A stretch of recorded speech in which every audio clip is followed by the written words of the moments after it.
Que la grâce et la paix vous soient données de la part de Dieu notre Père et du Seigneur Jésus-Christ. Amen. Dimanche 11 avril 2021. Chers frères et sœurs, c'est notre premier dimanche après Pâques. Et malheureusement, pour des raisons sanitaires, nous ne pouvons pas nous réunir au temple. Cependant, nous remercions vivement le Seigneur de nous donner les outils nécessaires pour pouvoir nous unir tout en étant loin les uns des autres. Unissons-nous par la prière.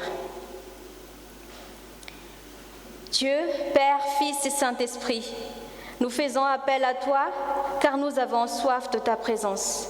Seigneur, sois au milieu de nous en ce moment. Dans chaque maison, dans chaque famille, où que l'on soit, nous te demandons d'être parmi nous. Ton omniprésence, cette puissance que tu as d'être partout au même moment et à tout moment nous rassure.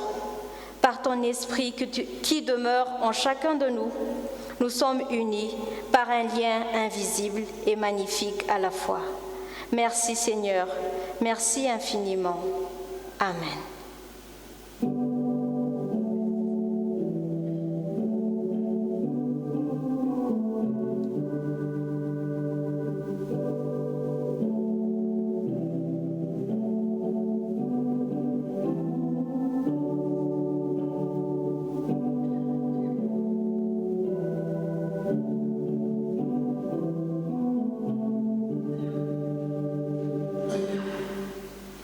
Levons-nous pour louer le Seigneur.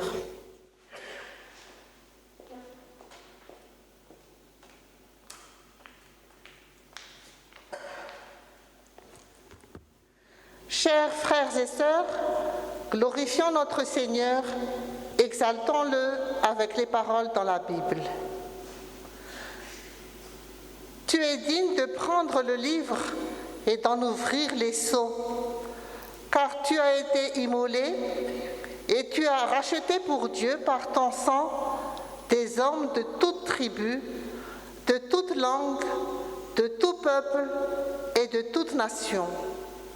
Tu as fait d'eux un royaume et des sacrificateurs pour notre Dieu, et ils régneront sur la terre. Je regardai et j'entendis la voix de beaucoup d'anges autour du trône, des êtres vivants et des vieillards, et leur nombre était des myriades et des milliers de milliers. L'agneau qui a été immolé est digne de recevoir la puissance, la richesse, la sagesse, la force, l'honneur, la gloire et la louange. À celui qui est assis sur le trône et à l'agneau, soit la louange, l'honneur, la gloire et la force au siècle des siècles. Amen. Et nous continuons notre louange avec le cantique Alléluia 41-29, Dieu Tout-Puissant.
Je vous invite à vous asseoir. Bien-aimés en Jésus-Christ, écoutons la volonté de notre Dieu. Jésus nous dit, « Pouvez-vous boire la coupe que je dois boire ? Quiconque veut être grand parmi vous, qu'il soit votre serviteur. Et quiconque veut être le premier parmi vous, qu'il soit votre esclave. C'est ainsi que le Fils de l'homme est venu, non pour être servi, mais pour servir et donner sa vie comme la rançon de beaucoup. » Chers frères et sœurs, conscients que nous n'avons pas accompli la volonté de notre Seigneur, acceptons de nous humilier devant lui. Prions.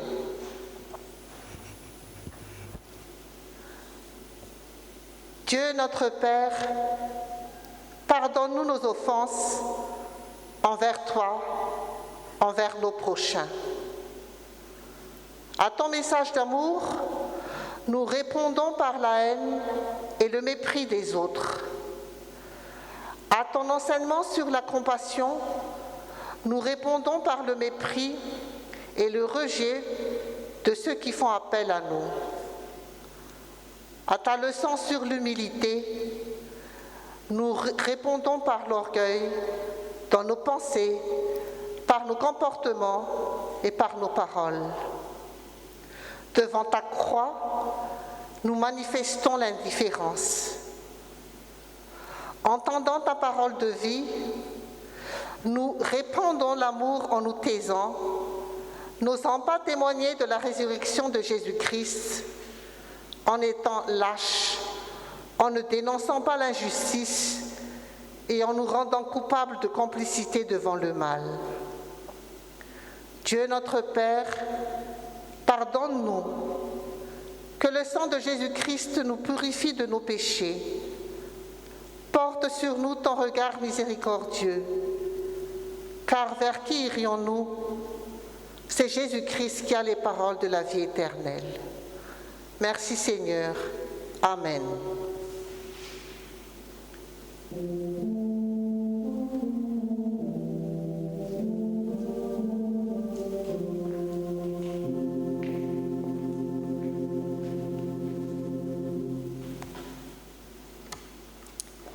En ayant écouté nos prières, le Seigneur voudra-t-il se taire et ne pas rouvrir le temps de ses faveurs ? Sa bonté a-t-elle cessé pour toujours ? Est-ce que Dieu oublie sa compassion ? La colère a-t-elle fermé son cœur ? Non, chers frères et sœurs, car le Seigneur ne rejette pas pour toujours. Même s'il afflige, il a aussi compassion. Cela la grandeur de ses bontés. Je vous invite à vous lever pour recevoir le pardon de notre Seigneur. Il est écrit, « Je t'aime d'un amour éternel, c'est pourquoi je te conserve ma bonté. » Celui qui n'a pas connu le péché, il l'a fait pécher pour nous, afin que nous devenions en lui justice et sainteté de Dieu.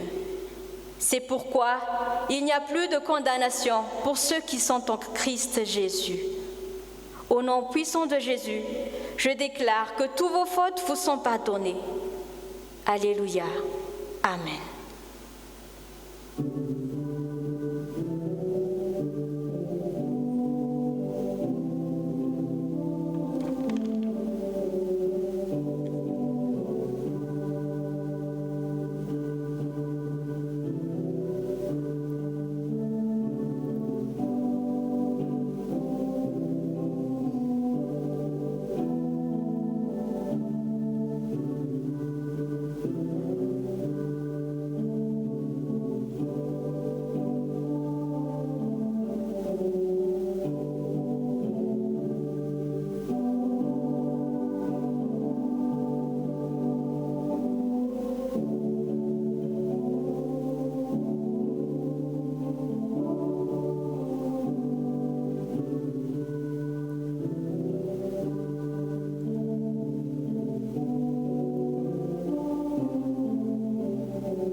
pouvez vous asseoir.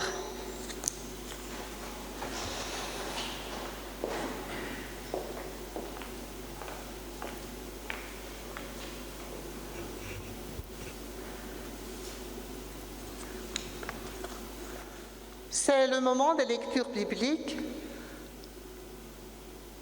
Voici notre péricope de ce jour qui se trouve dans le livre de Ruth, chapitre 4, les versets 1 à 12, l'épître de Paul aux Éphésiens, chapitre 5, les versets 1 et 2, et l'évangile selon Luc, chapitre 24, du verset 13 au verset 24.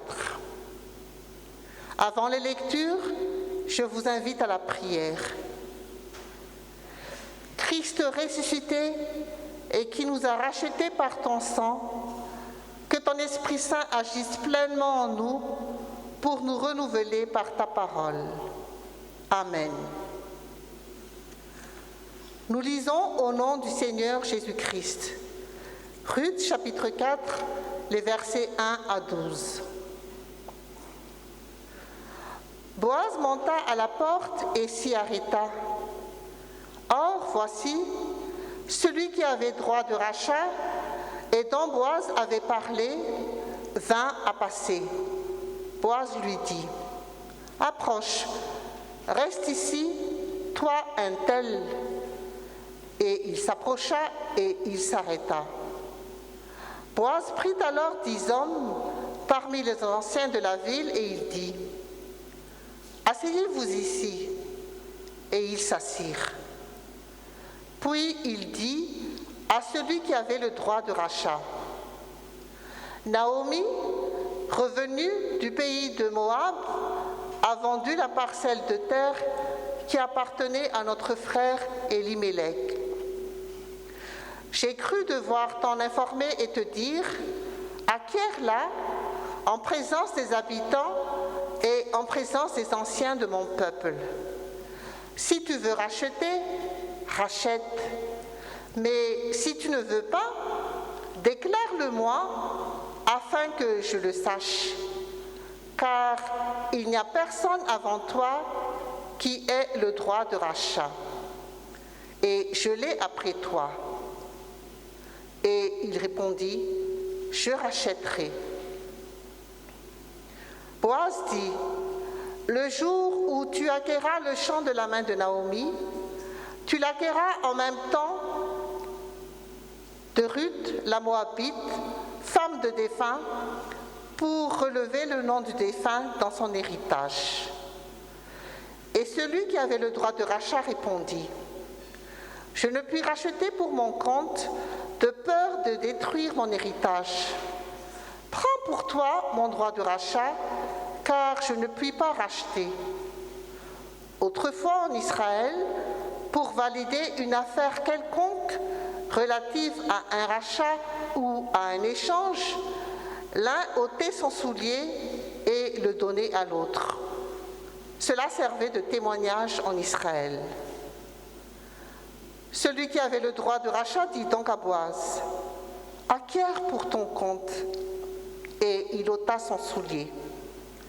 Alors Boaz dit aux anciens et à tout le peuple, « Vous êtes témoins aujourd'hui que j'ai acquis de la main de Naomi tout ce qui appartenait à Élimélec, à Kiljan et à Machlon, et que je me suis également acquis pour femme Ruth, la Moabite, femme de Machlon, pour relever le nom du défunt dans son héritage, et afin que le nom du défunt ne soit point retranché d'entre ses frères et de la porte de son lieu.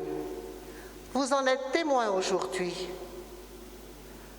Tout le peuple qui était à la porte et les anciens dirent, « Nous en sommes témoins, que l'Éternel rende la femme qui entre dans ta maison semblable à Rachel et à Léa, qui, toutes les deux, ont bâti la maison d'Israël. Manifeste ta force dans Ephrata et fais-toi un nom dans Bethléem. Puisse la postérité que l'Éternel te donnera par cette jeune femme rende ta maison semblable à la maison de Péré, qui fut enfantée à Juda par Tamar. Amen.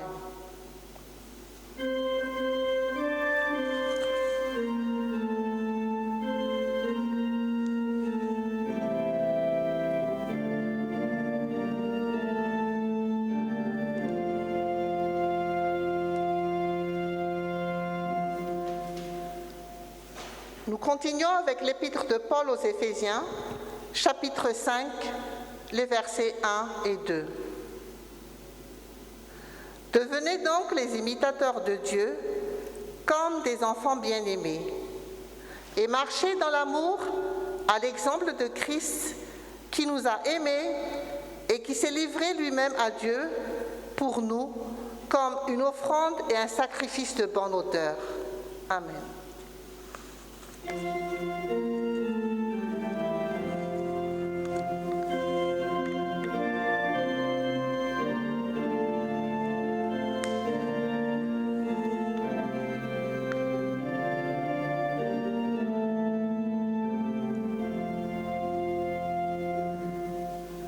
Nous terminons la lecture avec l'Évangile selon Luc, chapitre 24, du verset 13 au verset 24, sur le chemin d'Emmaüs. Et voici ce même jour, 2 disciples allaient à un village nommé Emmaüs, éloigné de Jérusalem de 60 stades.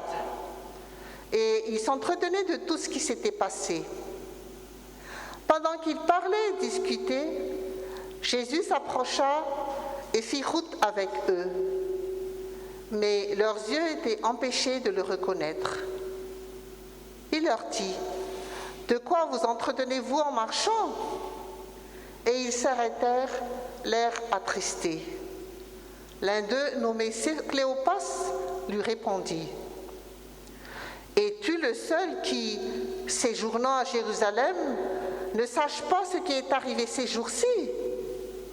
« Quoi ?» leur dit-il. Et ils répondirent, « Ce qui est arrivé au sujet de Jésus de Nazareth, qui était un prophète puissant en œuvre et en parole devant Dieu et devant tout le peuple. Et comment les principaux sacrificateurs et nos magistrats l'ont livré pour le faire condamner à mort et l'ont crucifié. Nous espérions que ce serait lui qui délivrerait Israël. Mais avec tout cela, voici le troisième jour que ces choses se sont passées. Il est vrai que quelques femmes d'entre nous nous ont fort étonnés, s'étant rendues de grand matin au sépulcre et n'ayant pas trouvé son corps, elles sont venues dire que des anges leur sont apparus et ont annoncé qu'il est vivant. Quelques-uns de ceux qui étaient avec nous sont allés au sépulcre et ils ont trouvé les choses comme les femmes l'avaient dit. Mais lui, ils ne l'ont point vu. Ensemble, nous disons, Seigneur, sanctifie-nous par la vérité, ta parole est la vérité. Amen. Et nous nous levons pour chanter ensemble le cantique FFPM 142.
et la grâce vous sont données de la part de notre Seigneur.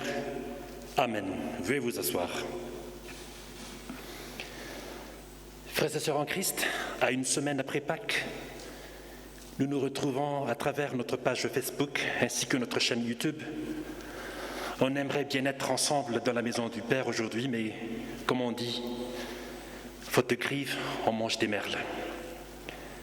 Nous poursuivons donc notre méditation sur le thème mensuel de l'Église de Jésus-Christ à Madagascar, la rédemption du Christ édifie les croyants. En ce dimanche alors, toujours dans un esprit célébrant la résurrection de Jésus notre Sauveur, Dieu nous incite à avancer et à grandir dans la foi. Il veut parler à tout un chacun. Et selon notre péricope de ce jour, il y a une exhortation divine qui est adressée à nous qui sommes des enfants de Dieu. Éphésiens chapitre 5, les versets 1er et 2. Il est écrit au nom de notre Seigneur Jésus. Soyez donc des imitateurs de Dieu, comme de bien-aimés enfants, et marchez dans l'amour comme le Christ aussi nous a aimés et s'est livré lui-même pour nous comme offrande et sacrifice à Dieu en parfum de bonne odeur. Chers amis, vous qui êtes en train de suivre cette prédication, remarquez bien que chaque exhortation est accompagnée d'un motif particulièrement élevé et touchant. Nous sommes les bien-aimés enfants de Dieu, et notre Père, qui est le Dieu d'amour, désire voir sa ressemblance en nous. Ce qui va plus loin que la prière enseignée à des disciples juifs dans Luc chapitre 11 verset 4. Pardonne-nous nos offenses, comme nous aussi nous pardonnons à tous ceux qui nous ont offensés. Jésus lui-même est notre modèle parfait. Il nous a enseigné l'amour en nous aimant jusqu'à la mort.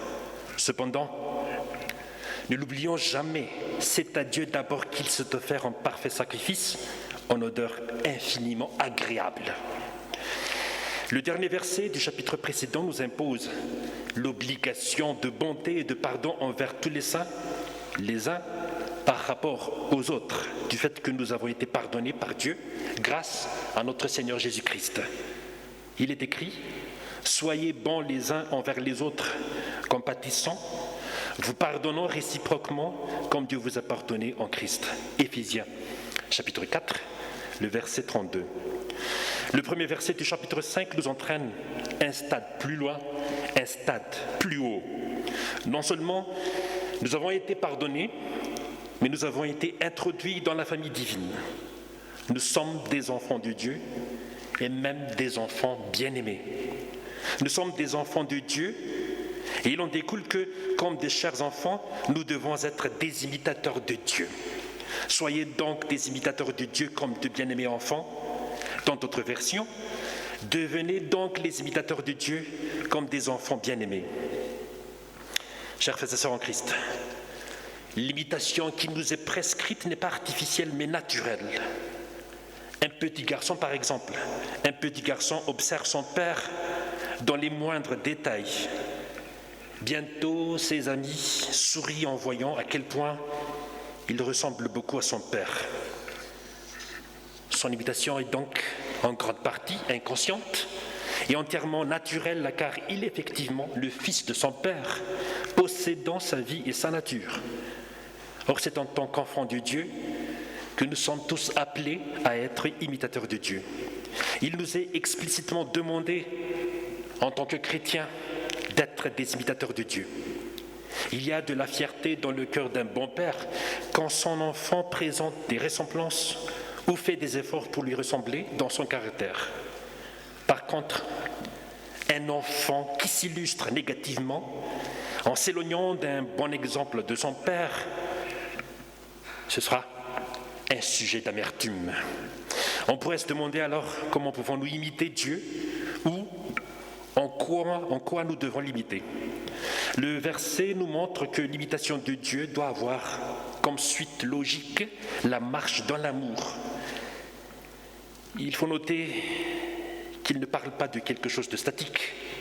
La marche est une action répétée et progressive qui demande de la volonté. La marche dans l'amour ne consiste donc pas en un acte isolé et ponctuel, bien que ce fait soit déjà positif. On doit pouvoir observer de la constance. Chers frères et sœurs en Christ, sommes-nous des vrais imitateurs de Dieu? Avant de répondre à cette question, il nous faut avoir ceci à l'idée. On reconnaît facilement un imitateur. À sa vue, on perçoit aisément la personne imitée. Question donc, est-il facile pour les autres de voir Dieu à travers nous? La marche dans l'amour semble être la plus laborieuse, celle qui est souvent mise à rude épreuve. Toutefois, elle est la marque indélébile de notre ressemblance à notre Père céleste. Pourquoi?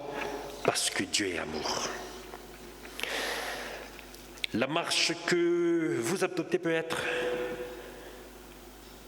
très dure et peut en dire long sur qui vous êtes.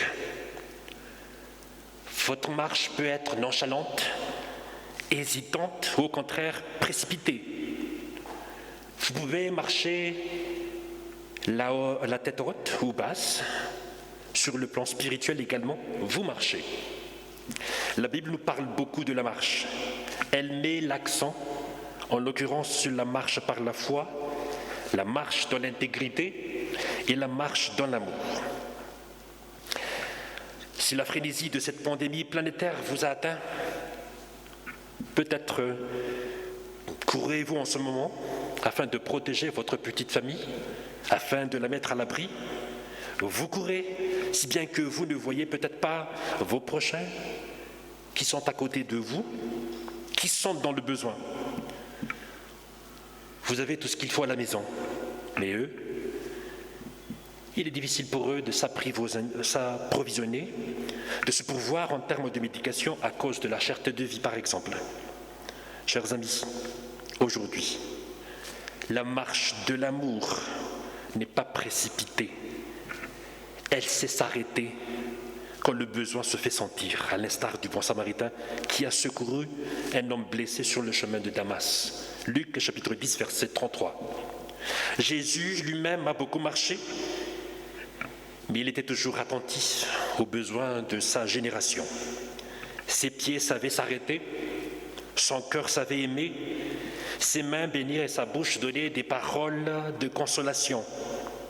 Et à l'exemple de Christ, marchant dans l'amour, surtout en cette période très critique, marchant avec Jésus, car il veut bien le faire avec nous. Après sa résurrection, Jésus s'approcha de ses disciples sur le chemin d'Emmaüs et il fit route avec eux. Pour terminer déjà, chers frères et sœurs en Christ, je voudrais vous rappeler ce qui est écrit dans notre péricope d'aujourd'hui. Soyons donc des imitateurs de Dieu, comme des bien-aimés enfants, et marchons dans l'amour, comme le Christ aussi nous a aimés, et s'est livré lui-même pour nous, comme offrande et sacrifice à Dieu, en parfum de bonne odeur. À lui seul soit la gloire, et à nous sa paix éternelle. Amen.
Éclairés et rassemblés par la parole de Dieu, ensemble levons-nous et confessons notre foi.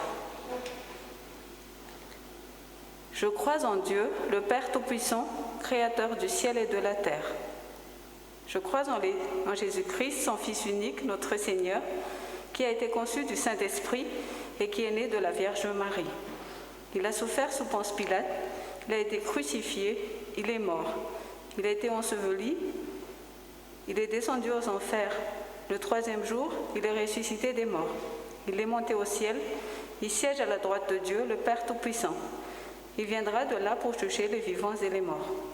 Je crois en l'Esprit Saint, je crois en la Sainte Église universelle, la communion des saints, la rémission des péchés, la résurrection de la chair et la vie éternelle.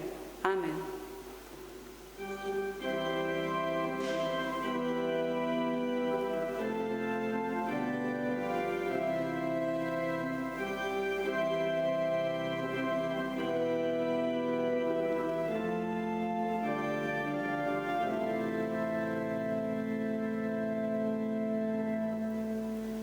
Veuillez vous asseoir. Nous chantons le cantique Alléluia 4306.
Intercédons auprès de notre Père et nous finissons notre intercession avec le Notre Père chanté. Prions. Seigneur, devant tous les bienfaits que nous recevons de toi, merci pour ta bonté. Seigneur, en dépit de nos infidélités et de notre ingratitude envers toi, merci pour ton pardon. Nous te remercions aussi pour ce moment de prière où nous pouvons porter en prière les uns les autres. Seigneur, nous prions pour ton Église, ici et partout, maintiens-les fermes dans la foi. Seigneur, nous prions pour que tous les chrétiens demeurent fidèles à ta parole et obéissant à ta volonté. Seigneur, nous prions pour toutes les personnes qui œuvrent dans l'avancement de ton royaume. Préserve-les dans la communion de ton Église. Seigneur notre Dieu, nous te confions toutes les malades, les mourants, les personnes éprouvées dans leur esprit, dans leur corps, et celles dans des situations difficiles, ainsi que les familles endeuillées. Accorde à chacun courage et espérance dans l'épreuve. Seigneur, nous prions pour notre pays. Dirige nos autorités à établir un ordre juste et charitable. Seigneur, suscite à tous les dirigeants sur la terre à œuvrer dans la paix.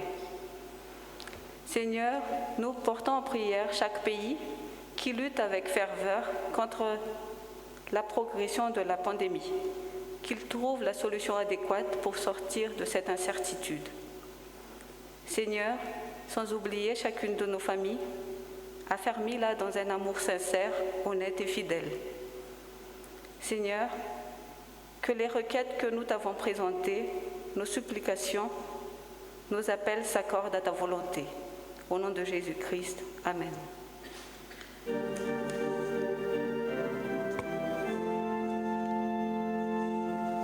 Notre Père qui es aux cieux, que ton nom soit sanctifié, que ton règne vienne, que ta volonté soit faite sur la terre comme au ciel. Donne-nous aujourd'hui notre pain de ce jour. Pardonne-nous nos offenses, comme nous pardonnons aussi à ceux qui nous ont offensés. Et ne nous soumets pas à la tentation, mais délivre-nous du mal, car c'est à toi qu'appartiennent le règne, la puissance et la gloire, pour les siècles des siècles. Amen.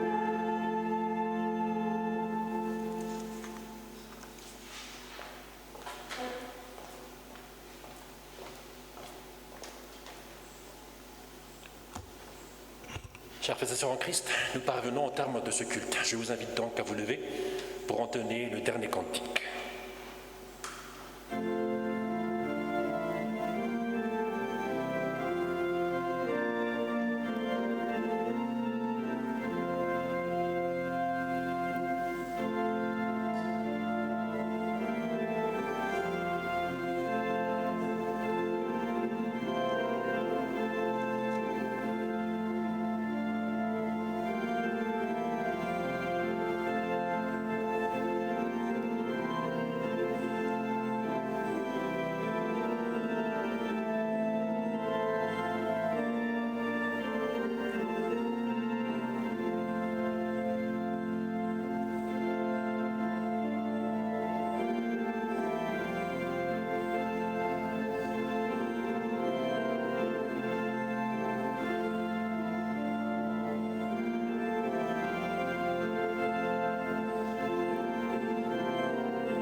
Frères et sœurs en Christ, il est écrit dans 2 Corinthiens chapitre 6 et verset 18 « Je serai pour vous un père et vous serez pour moi des fils et des filles, dit le Seigneur Tout-Puissant. » Recevez la bénédiction de la part de notre Seigneur.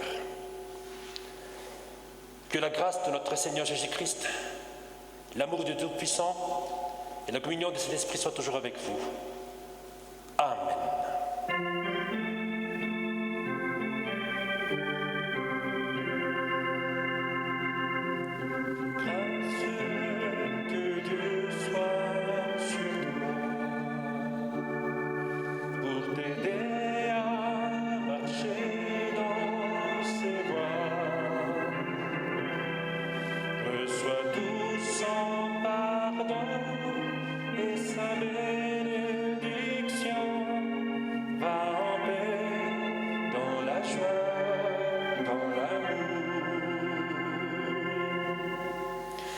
Veuillez vous asseoir et prier en silence pour remercier notre Seigneur.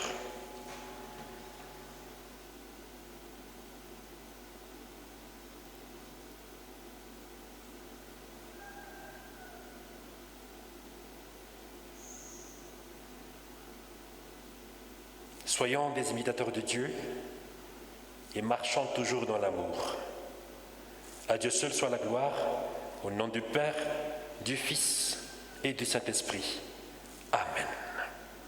Portez-vous bien et que Dieu vous garde. Amen.